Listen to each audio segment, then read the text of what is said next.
pour la suite des choses.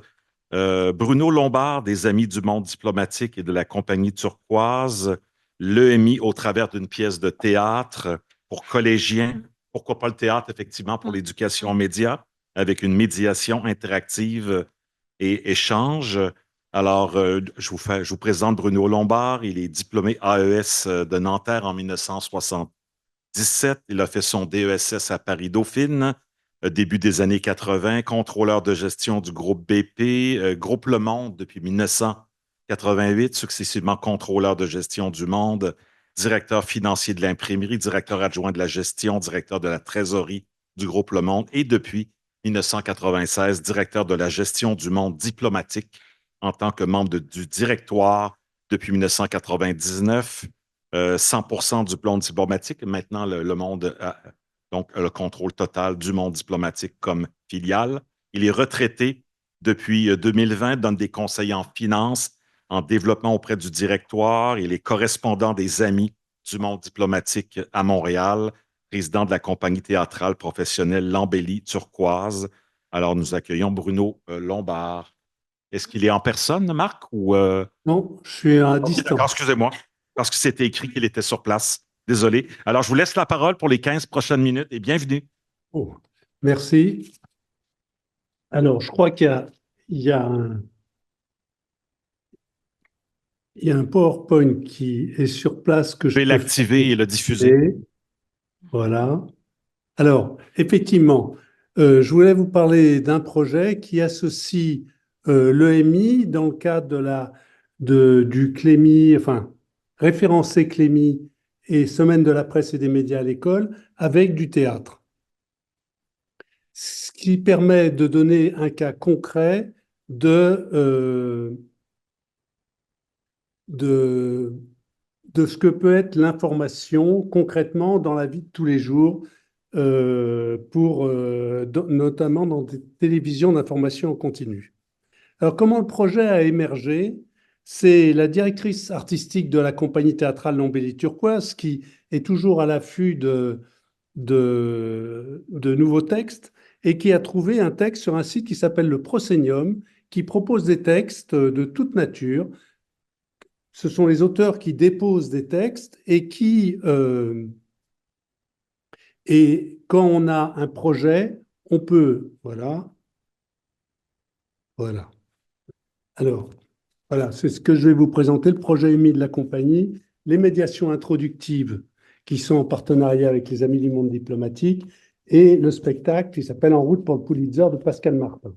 Donc, c'est la directrice artistique qui a trouvé ce texte sur les médias et le trouvant, et comme je travaille dans la presse, effectivement, encore au moins un peu, parce que je suis en retraite partielle, euh, nous l'avons examiné ensemble, on l'a trouvé drôle et pertinent pour de l'éducation aux médias.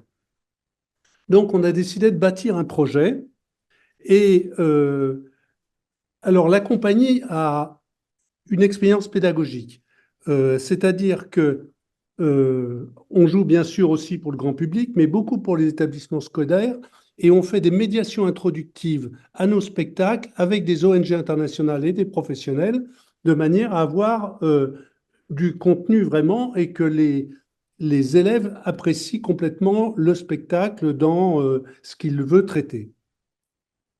Et comme je travaille dans la presse et que j'ai aussi enseigné euh, la gestion des entreprises de presse à Panthéon-Assas, et que je suis correspondant des Amis du monde diplomatique, qui est l'association des lecteurs qui détient un quart de capital du journal du monde diplomatique, c'est tout naturellement que nous avons pu associer cette expertise de presse et le théâtre. Au départ, le texte était trop court. C'est-à-dire qu'il n'aurait pas tenu très longtemps pour faire une pièce. Alors, nous sommes concertés avec l'auteur, qui s'appelle Pascal Martin, qui est le directeur de ce site Proscenium, et et j'ai suggéré des dimensions à ajouter au scénario, à la pièce elle-même, et je dois dire que 3 jours plus tard, j'avais le scénario modifié. Visiblement, l'auteur s'était bien amusé à la modifier.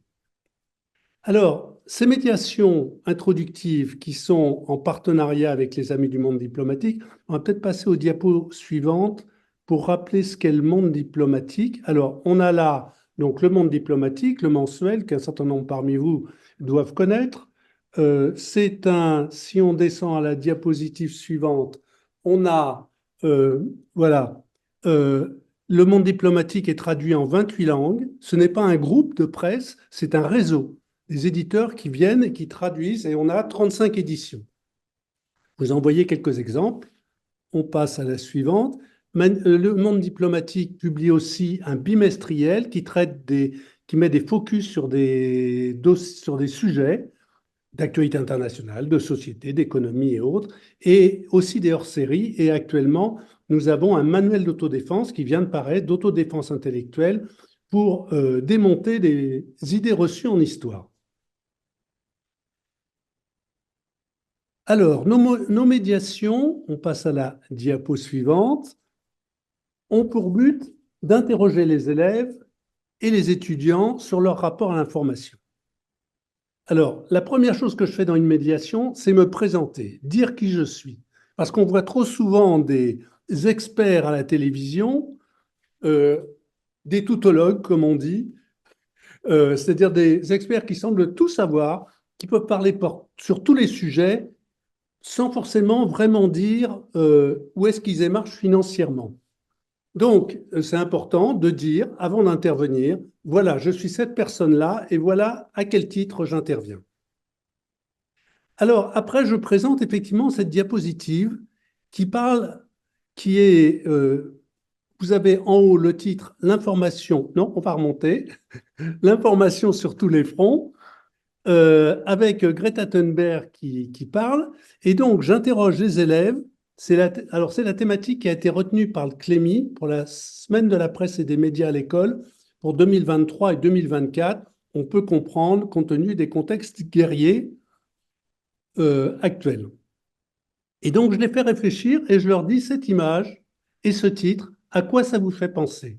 Comment vous interprétez ça par rapport à l'information?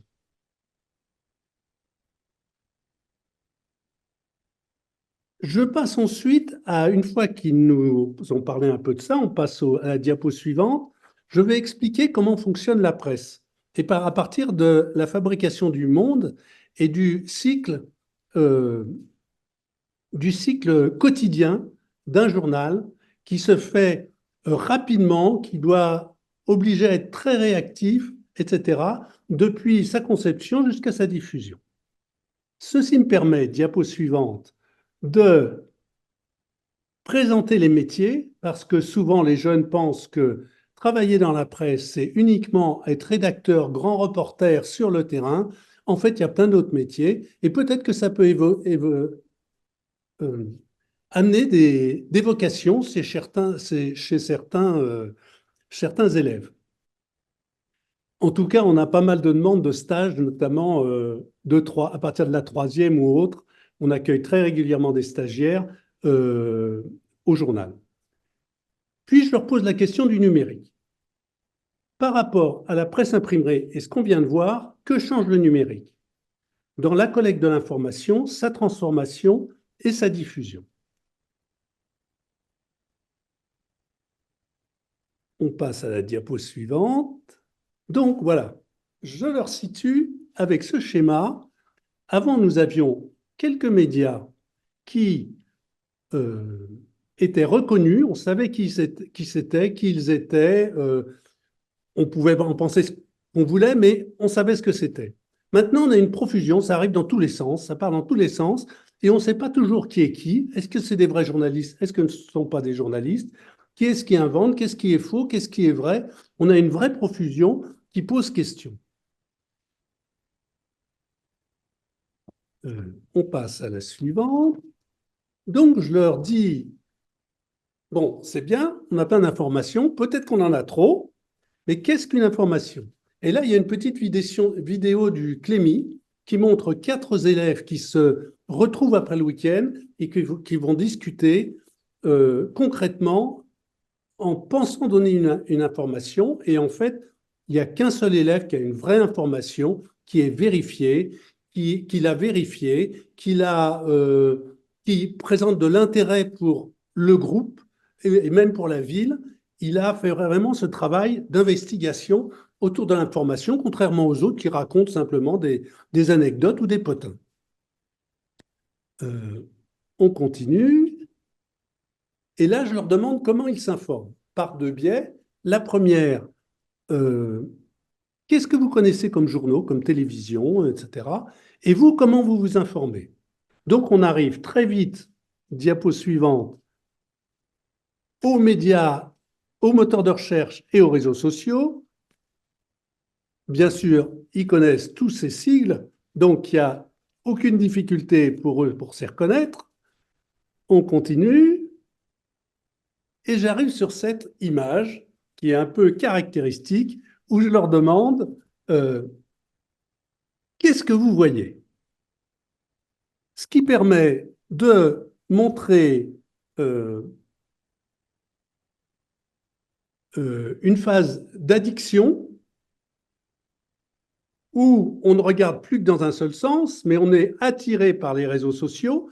Et quand on diffuse et quand on aime une information, on la retransmet sans la contrôler, on la partage, on like, mais on est enregistré. Et ceci permet, donc je leur fais prendre conscience de la logique d'audience, mais aussi des logiques de publicité. C'est-à-dire que les moteurs de recherche, les réseaux sociaux savent ce que vous aimez, ce que vous regardez, vont vous proposer que des sujets qui vous conviennent et vous allez vous trouver et vont vous proposer des publicités en ce sens. Donc il y a une question d'efficacité avec une réflexion autour de l'audience, de l'audimat et de la publicité. On continue. Donc j'insiste beaucoup auprès d'eux pour qu'ils vérifient l'information avec un petit dessin de Plantus sur le décès d'Hubert Beuve-Méry, le fondateur du Monde. On continue. Mais aussi sur la hiérarchisation de l'information. J'avais été frappé en France, une télévision d'information en continu nous a fait 8 jours sur la qualité de la révérence de la princesse Meghan devant le cercueil de la reine Elisabeth II. J'estime que c'est se moquer du spectateur. Certes, ça fait de l'émotion, donc ça fidélise et ça fait des rentrées publicitaires. Mais j'estime que ce n'est pas correct de la part d'un média de faire des choses comme ça, et ce n'est pas le pire. On continue. Donc on arrive très rapidement aux fausses nouvelles.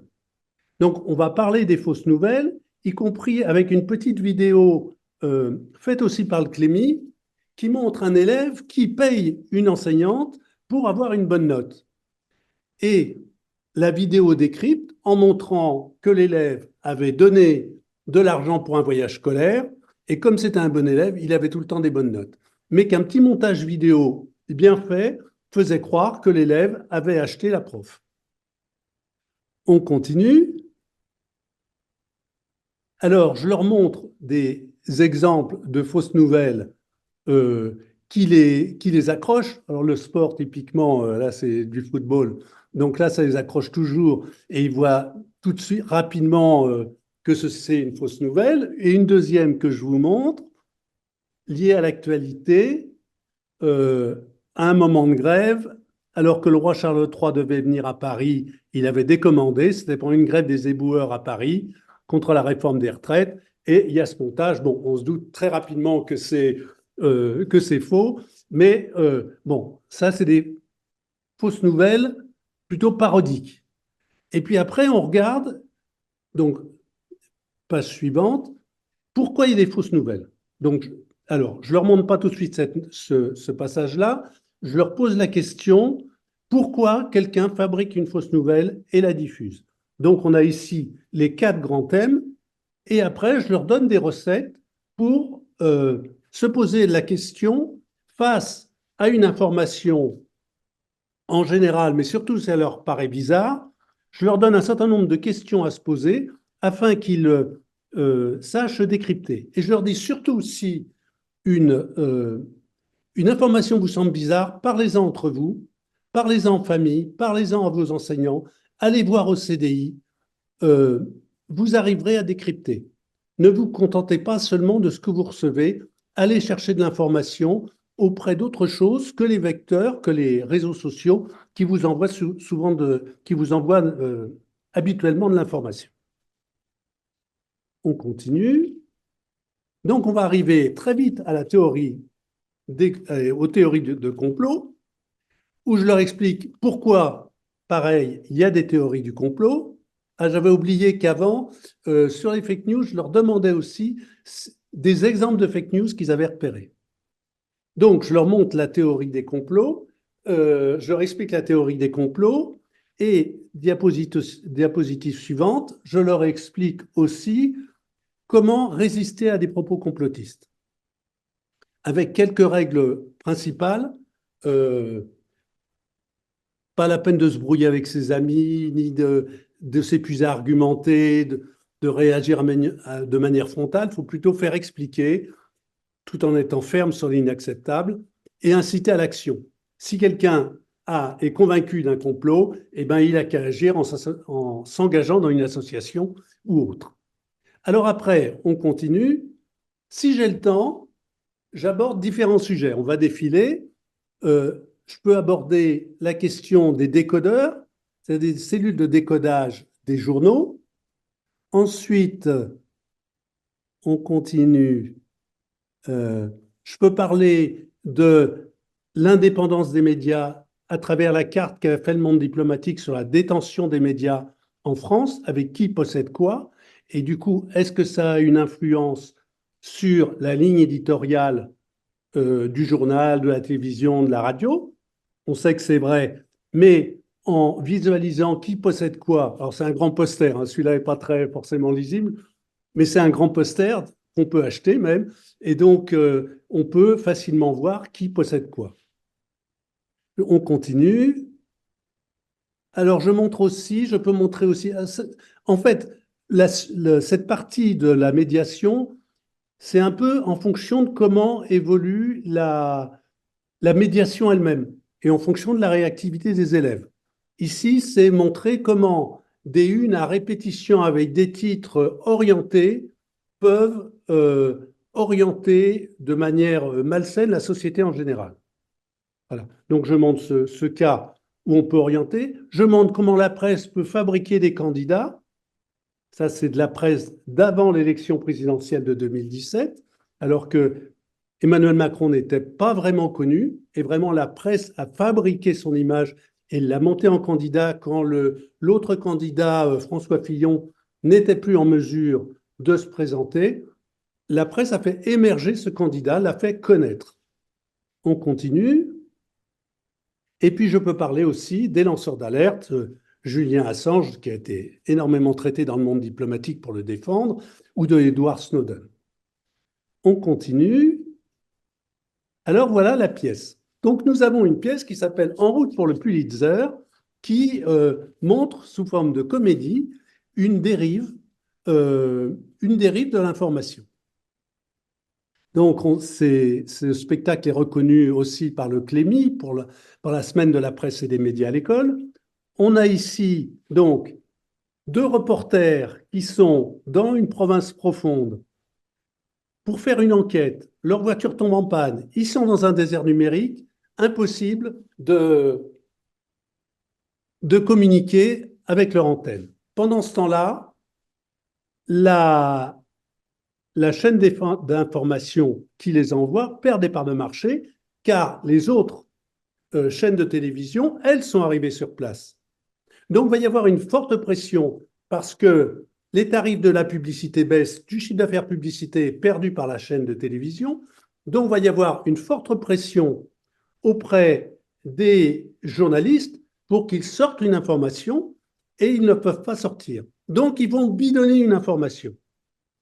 Et l'information, dans la pression de la concurrence et de la rapidité avec laquelle il faut aller, ne va pas être vérifiée et va complètement leur échapper pour aboutir, c'est une comédie, à un conflit mondial.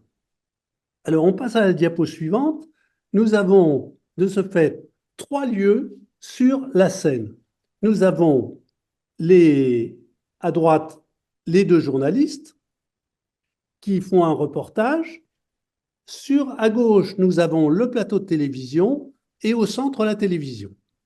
La télévision permet de montrer que ce qu'on voit sur la scène n'est pas forcément ce qu'on voit à la télévision. Il suffit de bien cadrer pour faire croire d'autres choses. Là, les journalistes sont en Ariège. En fait, ils font croire qu'il y a une information qui se passe en Inde. Et par le cadrage et par une histoire carambolée, enfin, une histoire de sages coincés dans un arbre, etc., ils arrivent, avec un peu de feuilles, à donner l'impression à l'écran qu'il y a un sage indien qui s'exprime. Sur la gauche, vous voyez qu'il y a la présentatrice et il y a un expert tout-terrain que la présentatrice ne reconnaît pas, mais qui est venu la semaine précédente sur le plateau télévision. Et en fait, à force de le tanner, il reconnaît qu'il est comédien, qu'il n'est pas expert. Et quand la présentatrice lui demande, et ça vous pouvez en parler, laissez-moi 5 minutes, je regarde sur Wikipédia. Donc c'est aussi cette critique-là. À la télévision apparaissent de temps en temps des publicités qui s'adaptent tout de suite à la situation, comme une publicité, par exemple, Big Mac, fin du monde, avec des marionnettes et qui montre bien que le marché publicitaire s'adapte très vite et qu'on a vraiment des choses qui sont adaptées. Voilà. Donc, et je crois que j'ai terminé. J'espère que c'est dans les temps. On passe à la dernière. Voilà. Si vous voulez poser des questions, je suis à votre disposition. Merci bien. J'ai essayé d'être rapide et tenir dans le délai imparti. J'aurais eu beaucoup d'autres choses à dire. Alors, merci Bruno Lombard. Est-ce qu'il y a des questions dans la salle ici pour Monsieur Lombard, pendant que nous l'avons en ligne en direct de Paris, j'imagine? Il y a des questions Oui, pour Bruno? Oui, il y a des questions pour Bruno. Oui, une question ici. oui, Merci. oui. Oui, mon nom c'est Louis Bisson. Vous parlez à l'intérieur de ça, la description des médias avec la régie publicitaire et aussi avec la direction commerciale. Oui. Est-ce qu'il y a eu dans vos expériences vraiment une intervention par ces éléments à l'intérieur d'un média qui ont essayé à pousser le monde diplomatique d'aller dans un certain sens ou est-ce qu'il y avait une relation entre ces éléments-là? Alors, j'ai vu, parce qu'au début, quand je travaillais sur le journal Le Monde, j'ai vu des fois, c'était la panique, parce que la rédaction, dans ses colonnes, avait critiqué des grands groupes, et aussitôt, le grand groupe coupait la manne publicitaire. Et c'était des millions qui s'en allaient. Donc, finalement, ça se réconciliait, mais il y avait quand même, dans l'exploitation des journaux, qui est quand même fragile, avoir des millions qui disparaissent, ça fait mal. Donc, alors ça dure pas très longtemps, mais c'est dire, si vous continuez, on va vous mettre à mal. Donc ça, j'ai bien vu, y compris de la part de Colombani quand il dirigeait le journal, il y a des fois, il n'était pas très à l'aise. Alors, le monde diplomatique, on a quelques journalistes, effectivement, qui se sont concentrés sur la critique des médias. Pas pour critiquer le métier de journaliste, parce que énormément de journalistes font très bien leur travail, à la très grande majorité, mais plutôt à critiquer le contexte dans lequel ils pratiquent leur métier. C'est les pressions politiques, économiques, etc., qui fait que bien souvent, ça a de l'influence sur ce qu'ils peuvent raconter. Donc, ou la manière dont ils peuvent analyser un certain nombre de situations. Donc, le monde diplomatique s'est fait un peu une spécialité d'analyser tous ces phénomènes avec un organisme, une ONG qui s'appelle Acrimed en France et qui traite de ces questions-là. Et on envisage, comme j'ai montré tout à l'heure, une carte de détention des médias, on envisage de faire des cartes comme ça sur des pays d'Afrique. Est-ce que Très j'ai répondu? intéressant, ça. Oui, ça, on veut le voir à la prochaine édition l'an prochain, si c'est possible. Ah On ben, en on parlait verra avec d'ailleurs Marc, cette semaine, oui. Marc Pinelli et Patrick, fait qu'est-ce qui partie de reste à l'instant? l'aventure. Oui. OK. Juste pour faire suivi, depuis 2009, je suis qu'est-ce qui se passe avec le journal Le Monde et aussi le New York Times. Et ces deux institutions médiatiques étaient allées mettre leurs archives en ligne en littéralement retapant tous les textes, en scannant les photos, etc.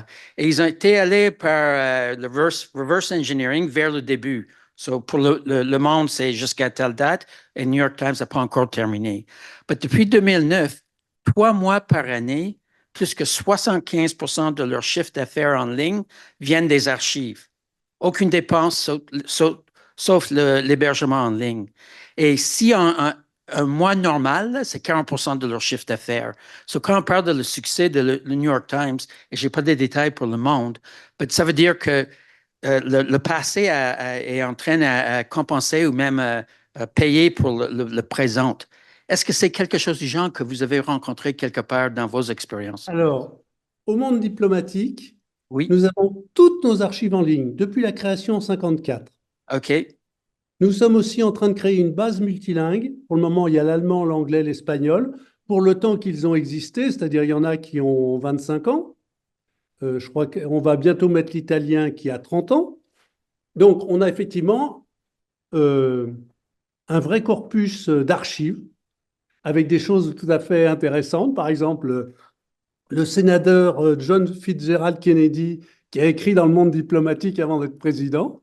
Donc, on a des pépites comme ça, mais on a vraiment des choses intéressantes.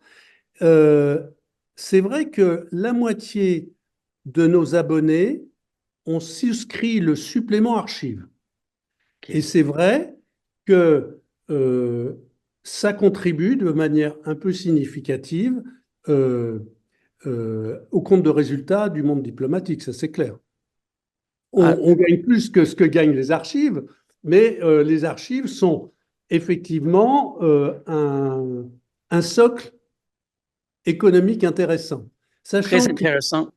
nos abonnés prennent un pack complet souvent pour une partie. C'est-à-dire ils prennent le monde diplomatique papier plus le numérique, plus les archives, éventuellement manière de voir, parce que pour eux, c'est soutenir le journal que de s'abonner à l'intégralité. Ils ne consomment pas forcément les archives, mais ils sont aux côtés du journal et donc en prenant ce montant d'abonnement en prélèvement qui est à moins de 10 euros, donc acceptable et ne posant pas de problème, ça contribue aussi à cette fidélisation. C'est la même expérience. Et pour terminer, ce printemps, j'avais participé dans une étude et on a vu que pour les actualités courantes, le temps passé sur le site était en bas de 2 minutes par visite. Pour les archives, c'était presque 14 minutes. So, l'idée là-dedans, c'était de voir qu'il y avait peut-être un argument pour faire de l'argent, un argument économique pour financer le journalisme d'aujourd'hui avec les archives. Merci beaucoup, monsieur. Ah ben ça doit contribuer, oui, je suis d'accord. Alors, les archives qui font partie du modèle d'affaires du New York Times, qui évidemment a 10 millions d'abonnés numériques et qui est un média international et le plus grand quotidien américain. Mais effectivement, il y a un modèle d'affaires qui est extrêmement intéressant pour des grands groupes de presse cotés en bourse comme le New York Times.